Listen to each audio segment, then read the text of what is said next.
राम राम। आप देख रहे हैं प्रदेश का नंबर 1 और सबसे भरोसेमंद news channel India news Haryana. आपके साथ हूं मैं सोनल दहिया।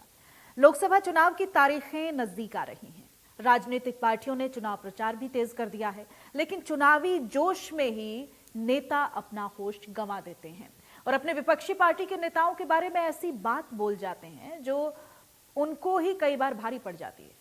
रणदीप सुरजेवाला ने हेमा मालिनी को लेकर विवादित टिप्पणी की। उसके बाद सुरजेवाला के बयान पर महिला आयोग ने संज्ञान लिया है। राष्ट्रीय महिला आयोग ने स्वतः संज्ञान लिया है। हरियाणा महिला आयोग ने नोटिस भेजा है। तो वहीं कांग्रेस नेता सुप्रिया श्रीनेत हिमाचल प्रदेश के मंडी से बीजेपी की उम्मीदवार कंगना रनौत को लेकर भद्दा कमेंट करती दिखी। विवादित पोस्ट के बाद सुप्रिया श्रीनेत को न सिर्फ सफाई देना पड़ा बल्कि पोस्ट भी डिलीट करनी पड़ी। वहीं छत्तीसगढ़ के नेता प्रतिपक्ष चरणदास महंता ने मोदी को लेकर टिप्पणी की। यही नहीं, बीजेपी सांसद दिलीप घोष ने ममता बनर्जी के परिवार को लेकर विवादित टिप्पणी की, जिसके बाद चुनाव आयोग ने कारण बताओ नोटिस जारी किया है। इन सभी नेताओं के विवादित बयान के बाद सवाल तो यही है कि क्या चुनावी शोर के बीच नेता बदजुबानी जो कर रहे हैं वो कहां तक जायज है? क्या आम जनता के बीच अपने विपक्षी नेताओं के बारे में विवादित बयान देना ट्रेंड बनता जा रहा है? क्या चुनावी प्रचार के जोश में नेता अपना होश खो देते हैं? ये फिर इस तरह के लिए चुनावी स्टंट के लिए विवादित बयान जानबूझकर दिए जाते हैं? इस तरह के कई सवाल हैं जिस पर हम चर्चा करेंगे।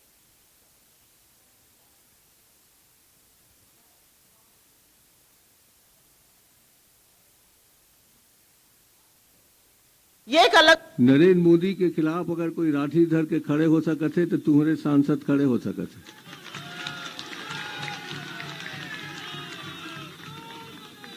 बाकी मन सीधवा साध है और ये देवेंद्र भी खड़े हो सकते हैं। सीव लाठी धरे नहीं सके, गाली दे सके। हम लाठी धरैया आदमी चाहिए, नरेंद्र मोदी के मूड फोरैया आदमी चाहिए और रात दिन तंग करके यहाँ ले चीन भेजने वाला आदमी चाहिए। विवादित बयान पर महिला आयोग सख्त हो गया है। सुरजेवाला ने हेमा मालिनी पर विवादित टिप्पणी की थी, जिसके बाद महिला आयोग ने सख्ती दिखाई है। सुरजेवाला के बयान पर महिला आयोग ने संज्ञान लिया है। सुरजेवाला को पेश होने के आदेश दिए गए हैं। राष्ट्रीय महिला आयोग ने इस पर स्वतः संज्ञान लिया है। हरियाणा महिला आयोग ने नोटिस भेजा है रणदीप सुरजेवाला को। तो बहुत बड़े सवाल खड़े हो रहे हैं कि जैसे जैसे चुनाव नजदीक आ रहे हैं, क्यों नेताओं की जुबान फिसलती चली जा रही है? क्या इस फिसलती जुबान का फायदा मिलता है? चर्चाओं में आने के लिए ऐसा किया जाता है? क्यों अपने एथिक्स का ख्याल नहीं रखते हैं नेता? बहुत सारे सवाल हैं जो इस पूरे मुद्दे पर खड़े हो रहे हैं, क्योंकि ये फेहरिस्त बहुत लंबी है। अगर हम गिनवाने लगे कि किस नेता ने कब क्या कहा तो सुबह से शाम हो जाएगी। इतने सारे बयान हैं जो चर्चा का विषय बने हैं, जो विवादों का विषय बने हैं। लेकिन सवाल सबसे बड़ा यही है कि आखिरकार जब आप एक पब्लिक डोमेन में होते हैं, जनता आपकी बात सुनती है, आप लोगों को संबोधित कर रहे होते हैं, उस वक्त आपकी जुबान आपका साथ क्यों नहीं देती है? बीजेपी उम्मीदवार कंगना रनौत पर भद्दा कमेंट किया गया कांग्रेस नेता सुप्रिया श्रीनेत की तरफ से। उनकी वॉल पर एक बहुत ही भद्दा कमेंट आया, जिसके बाद उन्होंने इस बात को लेकर कहा कि उनका अकाउंट हैक हो गया है, ये उनकी तरफ से नहीं किया गया है। बहुत सारी सफाई उनकी तरफ से दी गई। बीजेपी सांसद दिलीप घोष ने ममता बनर्जी को लेकर टिप्पणी की थी। तृणमूल कांग्रेस सुप्रीमो की पारिवारिक पृष्ठभूमि पर उन्होंने सवाल खड़े किए थे। चुनाव आयोग ने कारण बताओ नोटिस भी इनको जारी किया था। दिलीप घोष ने अपनी टिप्पणी पर खेद भी व्यक्त किया था। तो सवाल ये नहीं है कि खेद व्यक्त किया जाता है, उसके बाद सफाई दी जाती है। सवाल सबसे बड़ा यही है कि जब आप पब्लिक डोमेन में होते हैं तो आपकी भाषा मर्यादित क्यों नहीं होती? लोग जब आपको सुनते हैं, आपकी बातों पर भरोसा करते हैं। छत्तीसगढ़ के कांग्रेस नेता चरणदास ने मोदी पर टिप्पणी की थी।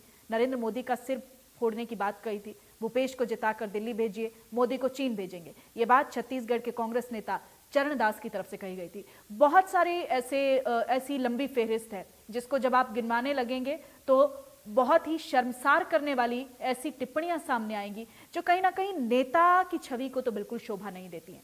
बीजेपी प्रवक्ता वंदना पोपली हमारे साथ जुड़ गई हैं इस मुद्दे पर। वंदना जी, आपका बहुत बहुत स्वागत है। कमल हांडा कांग्रेस के प्रवक्ता हमारे साथ जुड़ गए हैं। कमल जी, आपका बहुत स्वागत है। नवीन गौड़ आम आदमी पार्टी के प्रवक्ता हैं, आपका बहुत स्वागत है। साथ ही ओमकार सिंह इनेलो के प्रवक्ता हमारे साथ हैं, आपका भी बहुत बहुत स्वागत है। सबसे पहले कमल हांडा, आपके पास ही मैं आना चाहूंगी। चर्चाओं का बाजार गर्म है। लगातार हम देख रहे हैं कि आपके ऊपर बहुत सारे आज टिप्पणियां की जा रही हैं, तंज कसे जा रहे हैं। क्यों होता है ऐसा? जब आप पब्लिक डोमेन में होते हैं, जब आप नेता होते हैं, तो आपकी बात को सुना जाता है, आपकी भाषा मर्यादित क्यों नहीं होती है? सोनल दहिया जी, आपका नमस्कार, प्रवक्ताओं का नमस्कार और आपका चैनल देखने वालों को भी नमस्कार। आपने कहा कि पब्लिक डोमेन में होता है उनको सुना जाता है, बिल्कुल सही बात कही आपने कि सुना जाता है, ध्यान रखा जाता है हर एक का, ठीक है। लेकिन इनका सुबह सुबह आज अमित मालवीय ने एक ट्वीट कर दिया, उसके ऊपर एजेंडा सेट हो गया और डिबेट शुरू हो गई, जो कि आज तक हमारी मणिपुर पर नहीं हुई, जहां पर बेटियों को नग्न करके परेड कराई गई। पहली बात। दूसरी बात ये कि ये महिला आयोग ने स्वतः संज्ञान लिया। मैं पूछना चाहूंगी, महिला आयोग ने खेल कोच को न्याय क्यों नहीं दिया? वो भी तो हरियाणा की थी ना। पहलवान बेटियों के साथ क्या हुआ? उनको रौंदा गया जब उन्होंने शिकायत की, प्रधानमंत्री तक ने साथ नहीं दिया, उनको पिटवाया जिस दिन संसद का उद्घाटन था। कमल हांडा जी, बहुत सारे मुद्दे हैं, बहुत सारे मुद्दे हैं। आप बोलने दीजिए, आपने सवाल पूछा है तो मुझे जवाब देने दीजिए। बिल्कुल वाजिब है वो मुद्दे। मैं आपकी बात से सहमति रखती हूँ। कमल हांडा जी, आपकी बातों से मैं सहमति रखती हूँ, आपके मुद्दों पर मैं सहमति रखती हूँ, लेकिन आज जो मुद्दा है, मैं आपसे उस पर ओपिनियन चाहूंगी प्लीज। नहीं, मैं वही बता रही हूँ। मैं आपसे दो शब्दों की आपसे हिंदी अनुवाद चाहूंगी। बूट लिख कर क्या होता है? ऐसे बहुत लिखकर क्या होता है? नहीं, आप मुझे बताइए, मेरे को अब आप थोड़ी सी बातें रखने दीजिए, मैं आपको उस पर टिप्पणी दूंगी। जो बात नेताओं की जुबान से निकलेगी वो आप मुझसे तो नहीं बुलवा सकती हैं, जिन शब्दों का वो इस्तेमाल करेंगे। अरे सोनल जी, मैंने आपको तो कहा ही नहीं, मैं कह रही हूँ मुझे तो बोलने दीजिए, मुझे तो इजाजत दीजिए कि मैं बोलूं, अपना पक्ष रख सकूं मैं। 13 लाख महिलाएं, ये जो महिलाओं के सम्मान की बात करते हैं, जिनको नग्न करके परेड कराएगी मणिपुर में, वहां नहीं गए, संदेश खाली में बेटियों के पास पहुंच गए प्रधानमंत्री। 50 करोड़ की गर्लफ्रेंड बोलते हैं, कांग्रेस की विधवा बोलते हैं, जर्सी गांव बोलते हैं, जर्सी काऊ बोलते हैं, कोई फर्क नहीं पड़ता, कोई उनसे सवाल नहीं पूछता। दूसरी बात, मैंने 13 लाख महिलाएं गायब है हमारे देश से, आपकी मैं नॉलेज के लिए आपके चैनल के माध्यम से बता दूं, मोदी कालखंड में। दूसरा, इन्होंने इनके प्रवक्ता जवाब दे रहे थे कि यूरोपियन कंट्री में किसी में देश में ऐसा हुआ कि किसी ने महिला के खिलाफ कुछ भद्दी टिप्पणी की या गलत टिप्पणी की, उसके ऊपर एक्शन हो गया। तो मैं आपको ये बताना चाहूंगी कि यूरोपियन कंट्रीज में तो किसानों को भी बहुत सुना जा रहा था, छर्रे नहीं मारे जा रहे थे वहां पर, और ना ही किसानों को 7 लेयर बैरिकेडिंग करके रोका जा रहा था। पहलवान बेटियों के साथ क्या किया? वो जो नाबालिग थी उसके लिए इन्होंने क्या किया? ठीक है, वंदना पोपली जी का मैं रुख करूंगी। आपने अभी भी, कमल हांडा जी, आज अपने नेता की प्रतिक्रिया पर एक शब्द भी नहीं कहा, और ये बड़ी अजीब बात गलत। देखिए, ये मिस इंटरप्रेट करते हैं, ये हर चीज को घुमाते फिराते हैं। मेरी डिबेट का मुद्दा तो यही है ना, चुनावी शोर में बदजुबानी क्यों? हमारा मुद्दा तो यही है, मैं तो आपसे सवाल इसी पर पूछूंगी ना।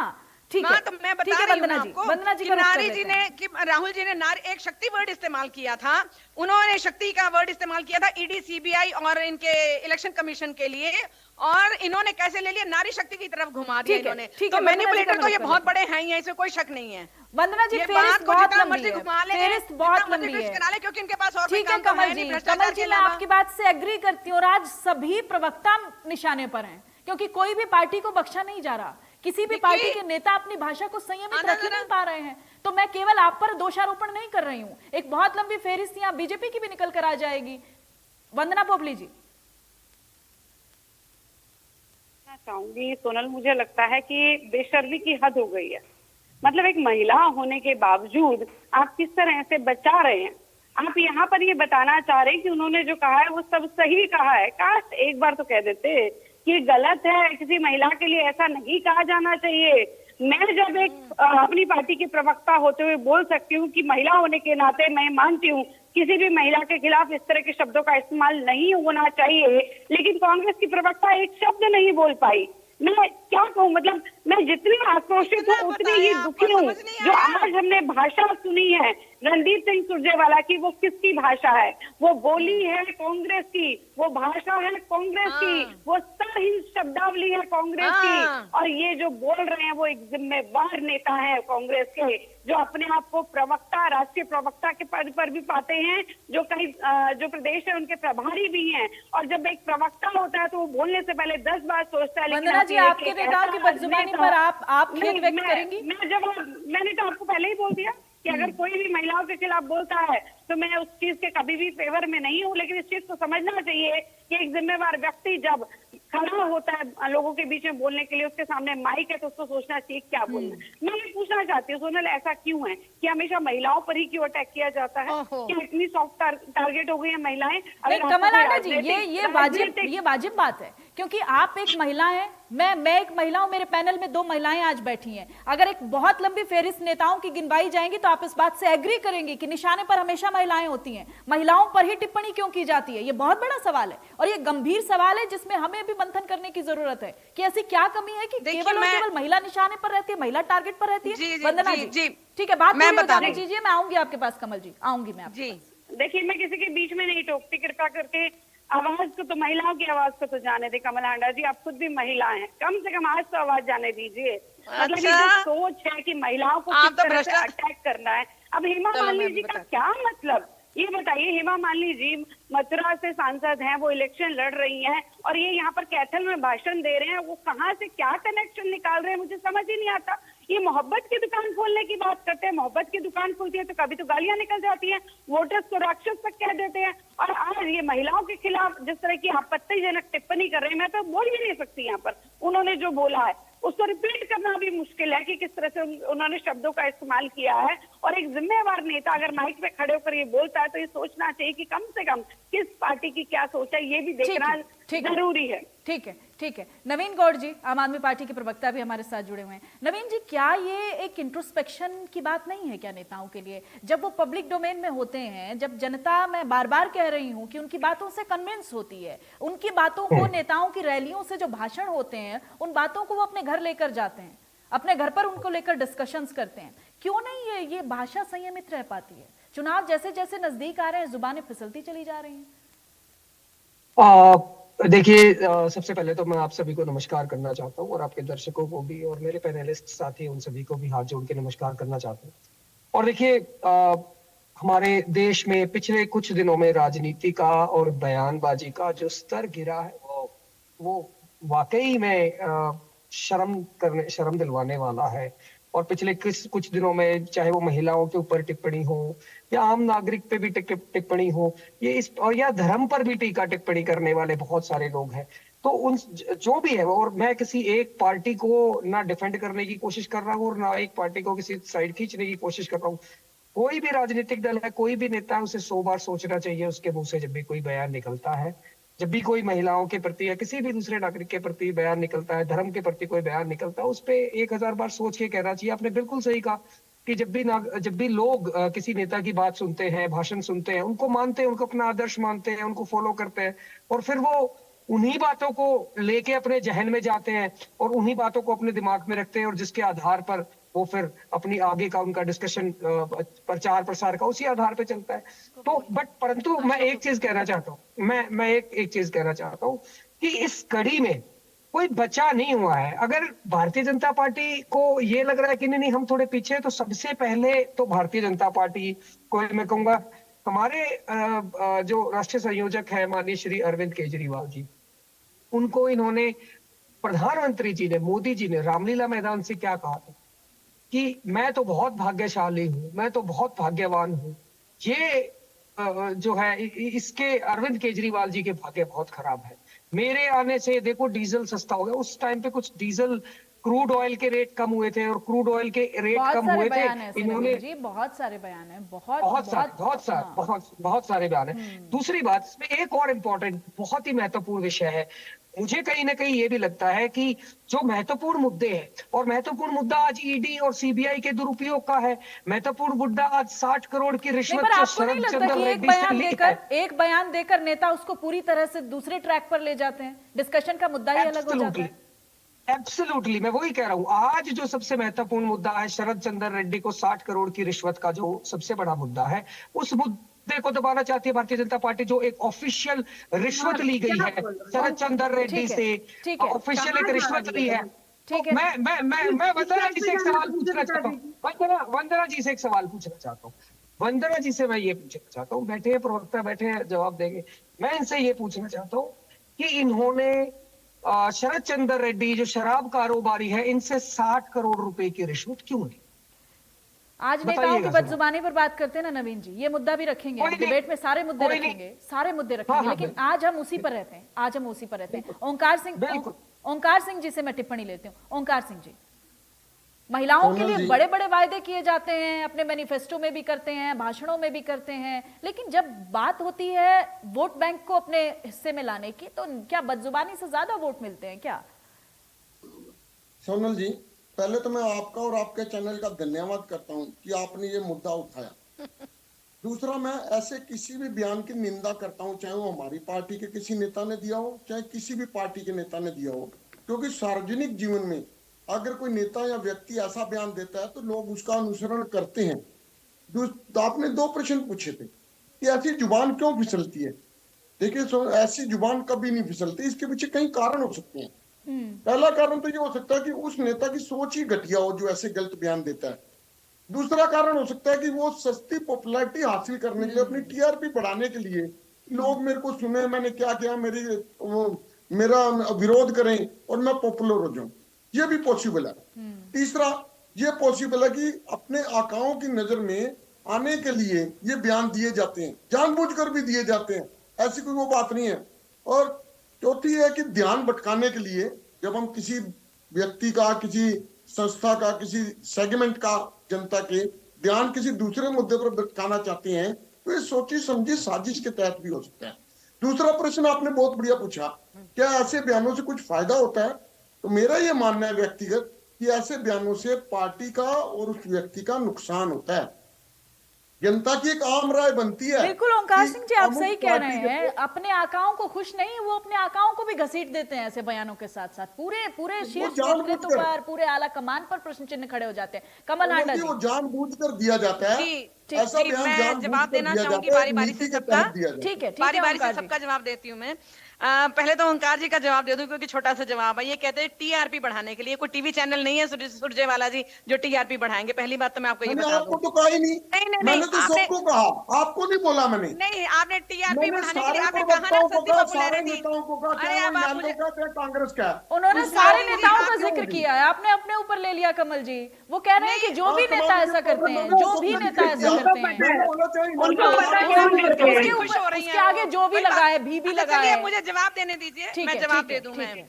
हाँ जी, ये कमल मैं हांडा जी, वंदना मैंने मोगली जी आपको जो नहीं कह रही बोला, थी एक महिला आपको होने, दिक्कत अच्छा नहीं जरा होनी आप चाहिए चुप हो इसमें। जाइए प्लीज, अब मुझे बोलने दीजिए। आपके बीच में नहीं बोली लेकिन थी आपको ओंकार जी। दिक्कत क्यों ठीक है, होगी? ठीक है ओंकार जी, सुन नहीं, लीजिए। क्यों है ना खिंची जानते हो गल नु तुसी गल सुन लो हुन आराम नाल। ठीक है। मैं ये कहना चाहती हूँ, वंदना पोपली ने कहा कि कोई कविता सुना दो। कमल हांडा बोल देती महिलाओं पर एक शब्द भी, तो आज मैं बड़ी खुश होती। तो मैं इनसे पूछना चाहती हूँ, इनके प्रधानमंत्री ने आज तक मुंह नहीं खोला कि उन्होंने कांग्रेस की विधवा क्यों कहा, उन्होंने जर्सी काऊ क्यों कहा, उन्होंने 50 करोड़ की गर्लफ्रेंड क्यों कहा, और उन्होंने मणिपुर में जो आपके मुख्यमंत्री बैठे हैं, हाँ, जो तमाशा देख रहे हैं, जिन्होंने पुलिस में से भी असला वगैरह लुटने दिया, वहां पर नग्न लेकिन करके कमल परेड हांडा कराई जी, गई। कमल हांडा जी, कंपटीशन लगाओगे क्या? नहीं, प्रतिस्पर्धा बात लगाओगे क्या? कंपटीशन की नहीं है। मैं ये कह रही हूँ कि ये बोल दे तो हम भी बोले ना। ये तो बोलेंगे बोले, तो ये आप भी क्यों बोलेंगे। नहीं बड़े बोलते? कमाल की बात कर दी प्रधानमंत्री आपने ने तो। जो कहा तो हम ये भी बोल बोलेंगे देंगे। तो आप भी ऐसे ही नहीं, बयान बिल्कुल, देंगे। मैं ऑफ कोर्स मैं ये अगर अरे अपने वाह, भ्रष्टाचारियों को राजनीति defend करते हैं, राजनीति बड़ी बॉन्ड चोरी दिलचस्प, पर- बड़ी एक दिलचस्प मिनट, चीज है। बॉन्ड देखिए, चोरी पर ये डाइग्रेस करते हैं मामले को, और भ्रष्टाचार पर इनके प्रधानमंत्री दिन रात ये चलाते रहते हैं। प्रधानमंत्री जमीन आपके पास नहीं है, तो नहीं है जवाब। आप सुनना नहीं चाहते, आप डाइग्रेस करते हैं। ठीक है, वंदना जी सुन लीजिए, सुन लीजिए। वो अपने आप ही बोल रही है कमल जी। ठीक है, ठीक है, वो कह रही है, वो कह रही है, वो कह रही है, आप बोलेंगे तो ये भी बोलेंगे। ठीक है, हाँ पलटी मार शिष्य भी होंगे जैसे इनके गुरु हैं। हाँ। कंगना रनौत पर टिप्पणी जो सुप्रिया श्रीनेत की तरफ से की गई, मैं उस उसका पर जवाब भी देती आप हूँ। एक बार अपना ओपिनियन दे हाँ, मैं दीजिए। जरूर बताती उसके बाद हूँ। वो मैं सफाई बता दे देती रही हूँ। हैं कि उनका नहीं, अकाउंट हैक हो गया। Let me clear it. उनके अकाउंट को किसी ने मिस यूज कर लिया। जैसे कि आपको पता है कि अभी जब किसानों का आंदोलन था, तो जो एलॉन मस्क हैं, एक्स के जो ओनर हैं, उनको प्रधानमंत्री की तरफ से चेतावनी दी गई कि भैया आप इन किसानों की कोई यहाँ पोस्ट नहीं डालोगे एंड ऑल दैट। एक मिनट मैडम, बात करने दीजिए। इतने कमजोर हाथों में है। Let me finish madam, let me finish. इनके हाथ में आईटी है, सारी संस्थाएं इनके अधीन है।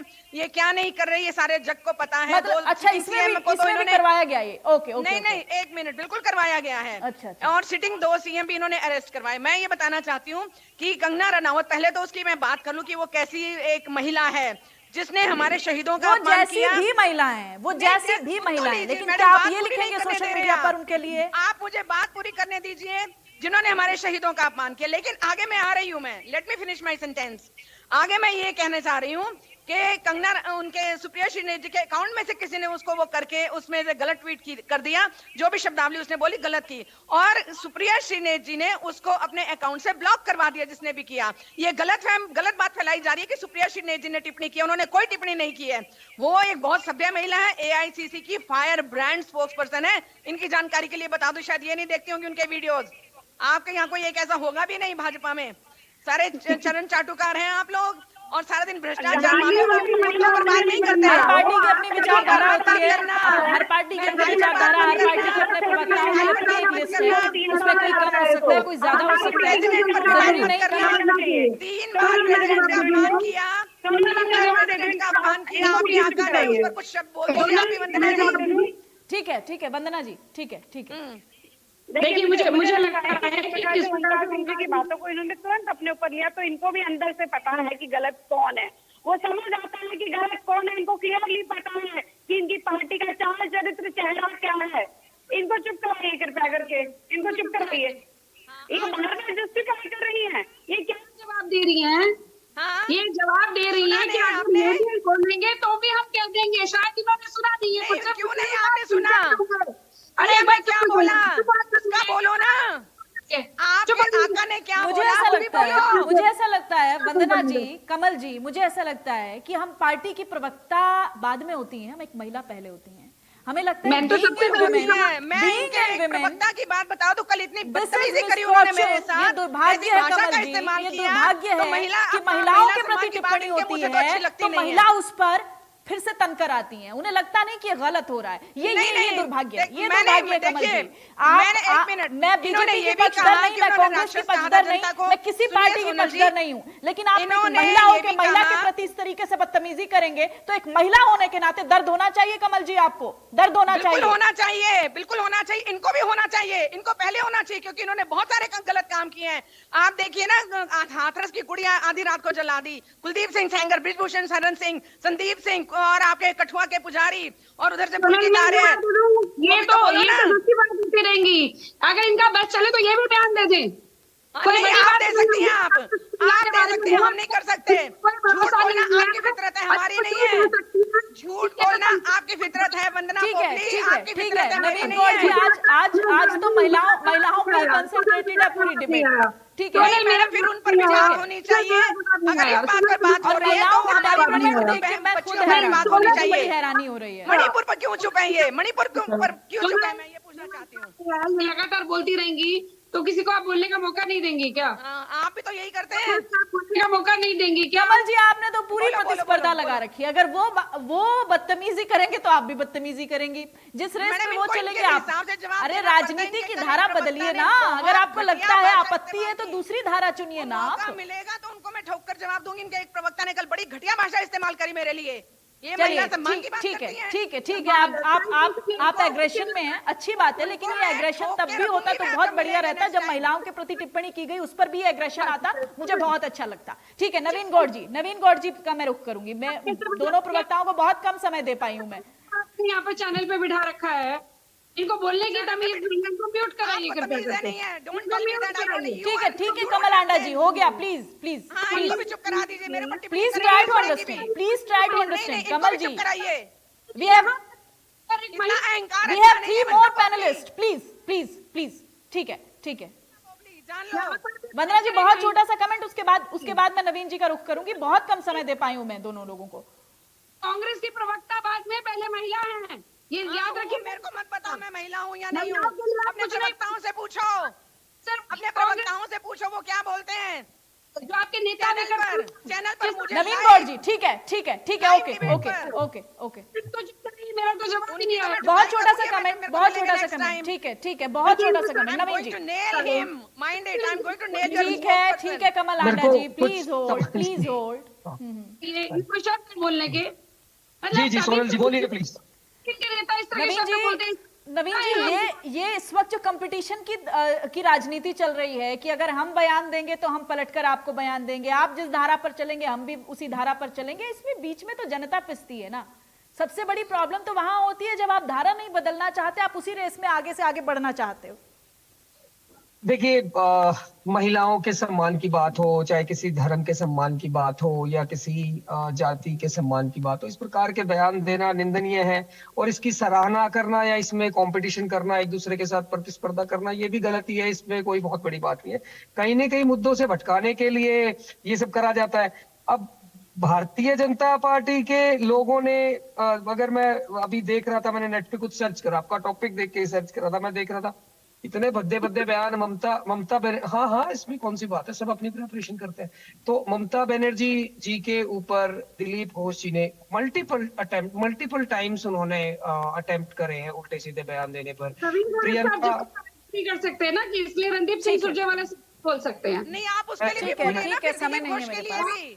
आप बोलना के लिए आपके मुंह में चावल के क्यों बारे लग में आप जाते हैं? बोलिएगा। ठीक है, ठीक उसके है, बारे में आप ठीक है, ठीक बोलिएगा। है। वंदना जी, शुक्रिया आपका हमारे साथ जुड़ने के लिए। कमल हांडा जी, आपका भी बहुत शुक्रिया। नवीन गौड़ जी, थैंक यू। ओंकार सिंह जी, आपका बहुत बहुत शुक्रिया।